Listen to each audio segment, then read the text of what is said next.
Good morning.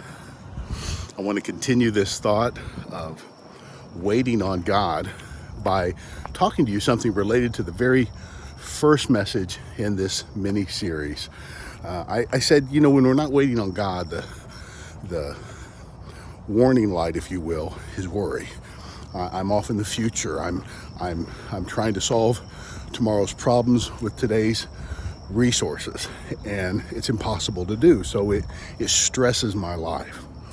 But there's something related to that when we're not waiting on God, and that is sometimes we're off in the future trying to solve those problems, and sometimes we're trying to make things happen.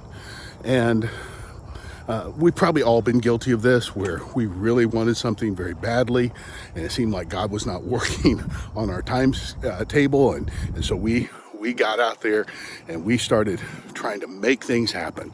We started having all these meetings with different people, and we knew if this person cooperated over here and that person cooperated over there, and all these particular circumstances fell into place, we could see this thing we wanted materialize. And that is indicative of presumption. That we're presuming upon the future. We're presuming that what we want to see happen, the way we want it to happen, and when we want it to happen is exactly the way God wants it to happen. But the biggest problem is we're not waiting on Him. There was my time in my life that my life was just like that all the time. Always trying to make things happen, and you end up manipulating people. You end up trying to get people to bend toward your will and toward your outcomes, and it's not good. It's not healthy. But primarily, you're not waiting on God.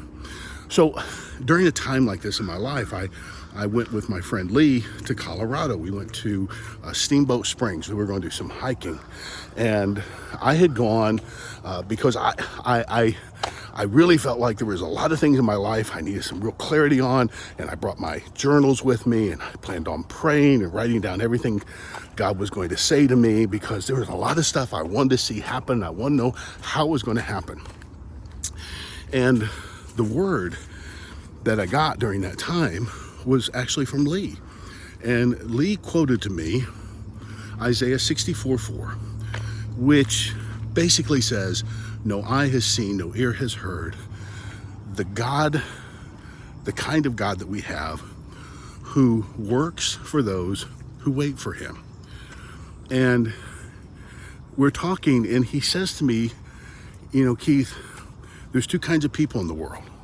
There are people who believe that God works for those who wait for Him, and people who believe God works for those who work for Him.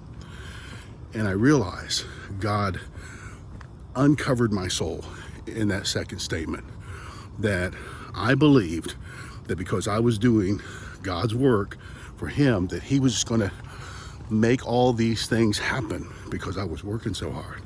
But what I was not doing was waiting. And the surest sign that I was not waiting is how I was trying to manipulate outcomes to what I wanted to see happen, the way I wanted it to happen, and when I wanted it to happen.